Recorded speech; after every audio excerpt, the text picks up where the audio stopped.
أسلمت لك ربي فاغفر زلتي أحكمك أبتغيها مدحة طارية تبهر البدر بليل محتلق. باسترخاص الغالي والنفيس من أجل المحبوب سبحانه وتعالى.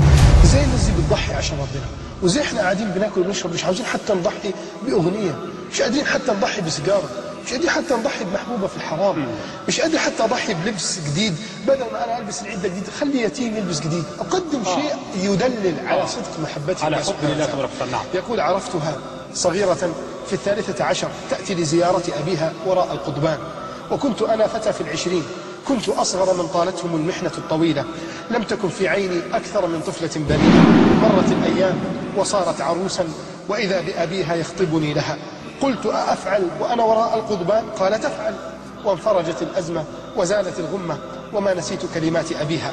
فتحت أمي فقالت: ما لنا والغريبة بنت خالك أولى بك، تعرفنا ونعرفها وتنسيك هذا الطريق الذي أرانا أياما صعبة.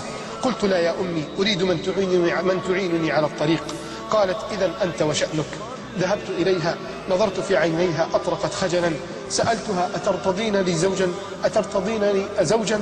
قالت: أرتضاك أبي فأنا أرتضيك. قلت: أنا يوم معك وأيام وراء القضبان. قالت: لهذا ارتضيتك. قلت: أنا مطارد. قالت: ولم؟ قلت: لأنني على الحق. قالت: عرفت فالزم. قلت: قد يعدموني، قد يزهقون روحي، قد يطيرون رقبتي. قالت: وماذا جنيت؟ قلت: أقول ربي الله. قالت: فطريقك طريقي وتسبقني إلى الجنة. قلت: أمي لا تحبك. قالت: أصبر وأحتسب. قلت: توكلت على الله وعقدت عليها.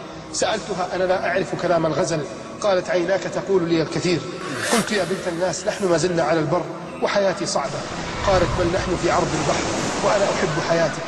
قلت: محن كثيرة. قالت: فمن لها غيري؟ تزوجنا، حملت بطفل ما أسعدنا بعدها، وحدثت المحنة وجرجروني أمامها مكبلا بالسلاسل، ترقرق الدمع في عينيها. قلت: ألم أقل لك؟ قالت: قيدك كأنه حول رقبتي، أثبت فإنك على الحق. ذهبوا بي لمكان بعيد، كانت تأتيني كل زيارة، وما بين زيارة وزيارة تتحايل لتأتيني أو حتى تنظر إلي من بعيد. قلت لها: قد ثقل حملك والطريق شاق، استريحي. قالت: وهل من راحة إلا في جوارك؟ شاء الله أن كانت مشقة الطريق سببا لوفاة جنينها. زارتني، قالت: أضعت أمانتك. قلت: إنها مشيئة الله. وانفرجت المحنة ومرت الأيام ولم يرد الله حملا آخر. وكانت المفاجأة: لن تكوني أما يوما ما. قالت لي: تزوج. لم أجبها، كررتها. قلت: ومن قال لك أنني لم أتزوج؟ زاغت عيناها، قالت بصوت متحشرج: منذ متى وأنت متزوج؟ قلت: من قبل أن أتزوجك، ولدي من البنين والبنات الكثير. قالت: أنت تمزح. قلت: لا والله، قد تزوجت هذه الدعوة وبنيها كلهم بنية. قالت: إذن أربيهم معك. قلت: هكذا أريدك. أتيتها يوما فرحا: حبيبتي، في يدي عقد عمل، سنسافر ونبتعد عن الخوف والقلق. نظرت إلي في صرامة وقالت: ما على هذا اتبعتك. قلت: فعلى ما إذن؟ قالت: على الجهاد والابتلاء والصبر والاحتساب. إن فعلنا نحن فمن للصبر والثبات. قلت: أحبك. وتأتي المحنة وأسحب وراء القضبان. هذه المرة لا أدري كم ستطول المدة. قلت لها: هذه المرة قد تطول، أنت يا بنت الناس في حل. قالت: كلا، لا تكمل، ليتني مكانك. قلت: قد أعدم. قالت: تسبقني للجنة. قلت: شرطي أن تتزوجي. قالت: وهل في الرجال بعدك مكان؟ أراها في الزيارة تلو الزيارة تذبل، يصفر وجهها. أسألها تقول: من قلقي عليك داهمها المرض الخبيث. لم تخبرني ولم تتخلف زيارة واحدة. أكره هذه الأسلاك التي تمنعني أن ألمس يدها. أقول لها: اكشفي وجهك، أريد أن أراك. تقول: الناس من حولنا ينظرون إلينا، وإذا هي تخفي عني الحقيقة. فوجئت يوما بزيارتها في غير الموعد. مأمور السجن يتلطف معي وكأنه يخفي شيئا. زيارة من غير سلك. أخيرا ألمس يدك، أخيرا أنظر لوجهك. ماذا؟ أين وجهك؟ لم يعد له معالم، يعتصر الألم قلبي. ماذا هناك؟ قالت: حقك أن تعرف أيامي صارت معدودة. أأنت راض عني؟ وأخبرتني بالحقيقة. وثرت وبكيت. لماذا أنا آخر من يعلم؟ وما كان يجديك أن تتألم؟ أنا الآن هنا أطلب رضاك، ولا أدري هل تراني بعد اليوم أو لا. لا سأحطمك أيتها القضبان. أكرهكم أيها الظلمة. شدت على يدي مودعة أنت لها. تذكر لعل الله يبدلك من هي خير مني. لم تسعفني الكلمات، لم أعد أرى أمامي. أبتلع دموعي الحارة مرة في حلقي، مرة تسقط من أنفي، تلاشت من أمامي. وفي نفس اليوم أتاني نعيها. لم يتحمل جسدها الهزيل مشقة الطريق إلى السجن. ما أقسى المحنة. جادوا علي بالسماح، جادوا علي بالسماح بحضور جنازتها. مشيت فيها محمولا كشيخ هزيل. دس أخوها بيدي خطابا منها توصيني بالصبر وتترك لي أسماء زوجات قد اختارتهم لي. مزقت الورقة وعدت إلى زنزانتي. هكذا يكون التضحية من أجل المحبوب سبحانه وتعالى.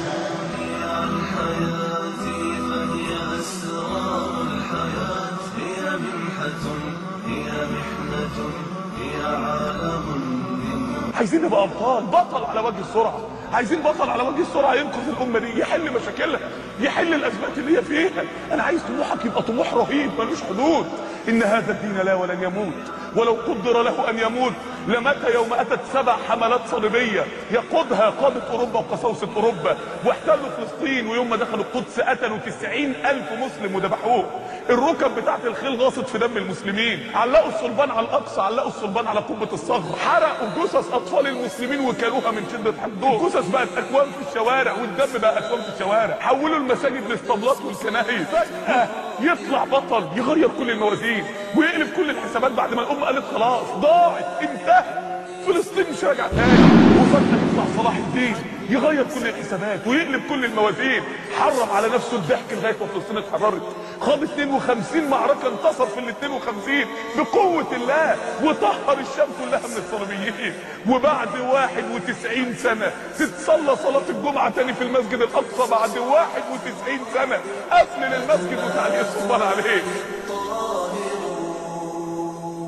ونداء الأقصى بكاني فجر وجداني، وضمير الأمة يا ربي مات بلا جاني. ونداء الأقصى بكاني فجر وجداني، وضمير الأمة يا ربي مات بلا جاني.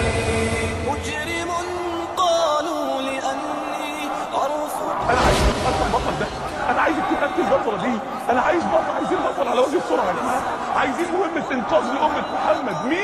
مين الابطال اللي يقوموا ويغيروا الواقع؟ ان هذا الدين لا ولن يموت، ولو قدر له ان يموت لمات. يوم جاء التتار ودخلوا العراق وقتلوا الخليفه، حطوه في شوال وضربوه بالجزم لغايه ما قتلوه. يا المشهد ده يفكرنا بايه حصل قريب يا جماعه لما قتلوا الخليفه المسلم في العراق. ولما كان قتلوا مليون مسلم، بقت الجماجم اكوام جبال في الشوارع، والاوبئه انتشرت من شده الجثث والعفن بتاع الجثث. 30 يوم قاعدين يذبحوا في المسلمين.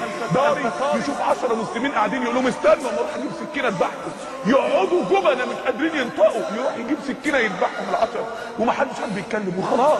والامه كلها قالت خلاص الخلافه ضاعت والدين راح وعزه الاسلام راحت، خلاص مفيش امل. العراق راحت مننا والتتار زحفين على سوريا ويزحفوا بعدها على مصر والدنيا انتهت خلاص. بعد ما بغداد راحت هنعمل ايه؟ وفجاه يطلع بطل يقلب كل الموازين ويقلب كل الحسابات ويغير كل الاعتبارات. فجاه يطلع بطل يغير خريطه الواقع مره ثانيه. قطز يطلع قطز ويقود الامه ويقلب الموازين كلها ويرجع الخلافه الاسلاميه تاني. يا جماعه انا عايزك تبقى انت البطل ده، بطل على وجه السرعه. عايزين بطل على وجه السرعه، عايزين بطله، عايزين ابطال يا شباب، عايزين ملتزمين رجاله، عايزين ملتزم يقلب الدنيا يغير الواقع يشيل مسؤوليه دينه، عايزين ملتزمه تبقى نور للدنيا كلها، عايزين ملتزم يسلم على ايده مليون واحد غير مسلم، يلتزم على ايدها مليون واحده ما هياش محجبه زي عندليب البطله الصغيره بتاعت فلسطين، بطلتنا الصغيره اللي يوم الجمعه الصبح سلمت على والدتها وقالت لها انا رايحه مشوار وهيجي لي النهارده ناس هيخطبوني. قالت لها مواصفاتهم ايه؟ قالت لها مش مهم، يعني انا هقول حلم حياتي اللي هيجوا يخطبوني احسن استقبالهم، وسهرت طول الليل مع اخواتها الستة اللي شالت مسؤوليتهم ومسؤولية اخوها الكبير اللي عنده مرض مزمن، وشيء زي ما شالت مسؤوليتهم شالت مسؤولية امتها ودينها، وتخرج عن دليب البنت اللي لسه 3 ايام على اتمامها ل20 سنة، تخرج عن دليب وتعمل عملية استشهادية بالضوابط. طبعا مفيش حاجة غير بضوابط علماء اهل السنة بتوعنا، شيخنا شيخ ابن عثيمين وابن باز والألباني، وتخرج عن دليب وتعمل عملية استشهادية يتقتل فيها 90 يهودي كأنها بتقول اللهم خذ من دم اليوم حتى ترضى. انا مش عايزة حاجة يا رب، مش عايزة شباب، مش عايزة دبلة خطوبة، مش عايزة شبكة، مش عايزة ولا، انا عايزاك انت يا رب، انا عايزاك ترضى عني يا رب. سأظل أقرع باب ربي عله يعفو. لا ينبغي للأخ أيها الإخوة الكرام أن يعيش دوامه ويعود يتقدم وينام من العصر ويخرج يأخذ لفتين بالسيارة العصر ثم ينام بعد ذلك إلى غد، وهذا يومه ليس فيه أي بصمة للدين، ليس فيه أي نصرة للإسلام. لم يعلم أحدا الإسلام، ولم يكن له جهد في حفظ القرآن، ولم يعلم أحدا آية أو يقرأ كتابا. سبحان الله، فما فائدتك وأنت امرؤ منا خلقت لغيرنا، حياتك لا نفع وموتك فاجع. يعني أنت محسوب على الإسلام ولا تخدم الإسلام، الإسلام يخدمك وأنت لا تخدمه. ينبغي إذا رأيت ألا نكتفي فقط بهز رؤوسنا ونقول لا حول ولا قوة إلا بالله، حرب على الدين. نقول نعم هو حرب على الدين، لكن ينبغي علينا ألا نقعد، بل كل واحد يخدم الدين بما يستطيع بالوسائل المتاحة، من تعليم الناس، من دعوتهم، من نصحهم، من نشر الكتاب الإسلامي، من توزيع السيديات، توزيع الأشرطة، المشاركة في ما يستطيعه من مواقع الانترنت ومن غير ذلك، لعلك أن يكون لك بصمة حقيقية فعلا. نخدم الدين بأي وسيلة يا جماعة، نخدم الدين بأي طريقة، نخدم الدين، ما نبقاش ما بنتكلمش عن ربنا سبحانه وتعالى. ده ربنا بيقول للنبي فإنك بأعيننا، انت بأعيننا. ليه يا رب الرعاية دي كلها؟ عشان الدعوة.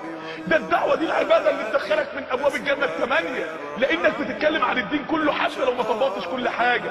الناس هتاخد وتطبق كل اللي انت قلته، ولو حتى كل واحد طبق حاجة تيجي يوم القيامة تلاقي اللي طبق بر الوالدين بسببك دخلت جنة بر الوالدين معاه بسبب ان هو طبق وانت اللي دعيته، وجنة الجهاد وجنة كل حاجة. يا اخوانا الدعوة هتجيب لك كل حاجة، الدعوة هتوصلنا لكل حاجة. عايزين ندعو الى الله، عايزين نبقى بتوع ربنا. قبل ما اسيبكم نفسي ان انا اوصيكم، نفسي ان انا اوصيكم بالجهد في الدعوه لله، نفسي ان انا اوصيكم ان احنا ما نسيبش ديننا، ان احنا ما نتنازلش عن ديننا، ان احنا ما نتخلاش عن ديننا، ان احنا يا اخوانا الحريقه المولعه في ديننا ده ايه ما نسيبهاش. تخيل لو انت في معسكر في عدد رهيب من المسلمين، صحيت بالليل لقيت نار مولعه داير بيدور حوالين المعسكر ومفيش غير مجموعه قليله اللي صاحيه، تعمل ايه؟ تهرب يا جماعه. امال تعمل ايه؟ تطفي النار مع اللي واقفين عددهم قليل والنار كبيره، امال تعمل ايه؟ تصحي النايمين، نصحي النايمين مع بعض عشان كلنا نطفي النار مع بعض، عشان كلنا نلحق مع بعض. عيب اما يبقى جهد اهل الباطل لحرب دينك اشد من جهدك لنصر دينك. عيب. النبي لما ربنا قال له قوم قام 23 سنه ما نامش، والصحابه قاموا طول عمرهم ما ناموش لغايه ما كلهم ماتوا شهداء في سبيل الله. عايزين نقوم، عايزين ننصر دين ربنا، عايزين نبقى بتوع ربنا يا جماعه. مستعدين يا جماعه، مستعدين ندعو الى الله، مستعدين نبقى جنود. دخلنا في جيش الدين وجيش الالتزام وهنبقى جنود من جنود ربنا، مستعدين نعيش عشان ربنا. ما هو الواجب علي وعليك؟ ما هو الواجب علينا؟ الواجب علينا أمور. أولا أن تبذل كل ما تستطيع في سبيل نصرة دينك، ولا تعتقد أن نصرة دينك تكون فقط أن تفكر والله زين إذن العراق، أفغانستان، الشيشان، فلسطين. نصرة دينك بأساليب كثيرة. إن كنت تستطيع من أن تعلم القرآن فعلمه، تستطيع أن تخطب الجمعة فاخطب، تستطيع أن تؤلف كتابا فألف، تستطيع أن تأمر بالمعروف افعل، تستطيع أن تنهى عن المنكر انهى. أي شيء تستطيع أن تجعل لك بصمة في الإسلام، ابحث لك عن موقع في الإسلام اجعل فيه بصمة. عيب أن تستطيع أن تكون الملقي فتكون متلقي، عيب أن تستطيع المتكلم فتكتفي أن تستمع، عيب أن تستطيع أن تكون إماما فترضى أن تكون مأموما، عيب أن تستطيع أن تكون أنت الخطيب فترضى أن تكون الذي يستمع إلى الخطبة. ما دام أن عندك قدرة في أن تبذل شيئا لدينك يجب عليك أن تبذله. لابد أن تبحث أنا ما هي البصمة التي جعلتها في ديني؟ ما هو تأثيري في بيتي؟ ما هو تأثيري في مدرستي؟ ما هو تأثيري في كليتي؟ ما هو تأثيري في حارتي؟ ما هو تأثيري في عملي؟ أما يا إخواني أن نكتفي فقط أن الواحد يرى أحوال المسلمين يمينا يسارا ويبكي ويلعن النصارى واليهود ممن ظلموا وبغوا ويدعو عليهم، صحيح أن الدعاء عليهم أمر مطلوب ممن بغوا وظلموا، لكن الكلام لا ينبغي أن نكتفي فقط بالبكاء على أن نبكي كالنساء على ملك لم نحافظ عليه كالرجال. ينبغي أن تبحث كما كان النبي صلى الله عليه وسلم يعمل. النبي عليه الصلاة والسلام كان يمر ببلال وهو يعذب، ويمر بخباب، ويمر بسمية، ولم تكن هذه المناظر التي يراها تمنعه من تحقيق أهدافه في الحياة.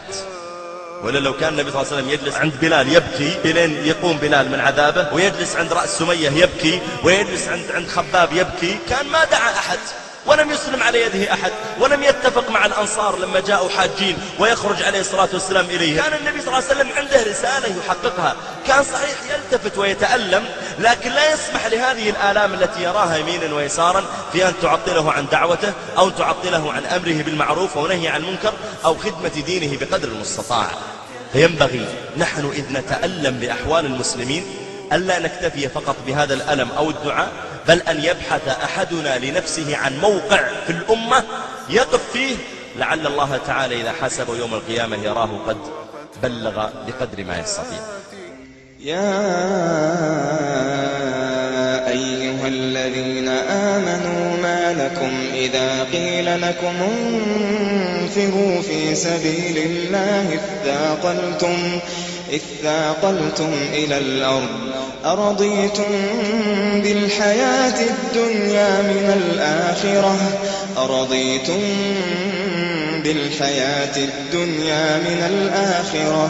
فما متاع الحياة الدنيا في الآخرة إلا قليل. يا أيها الذين آمنوا ما لكم إذا قيل لكم انفروا في سبيل الله اثاقلتم إلى الأرض أرضيتم بالحياة الدنيا من الآخرة فما متاع الحياة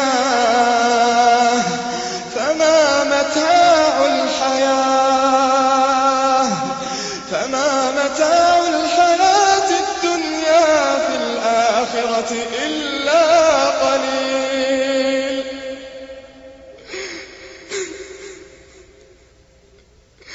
فما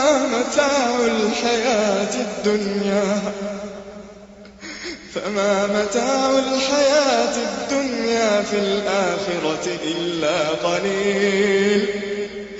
إلا تنفروا يعذبكم عذابا أليما ويستبدل قوما غيركم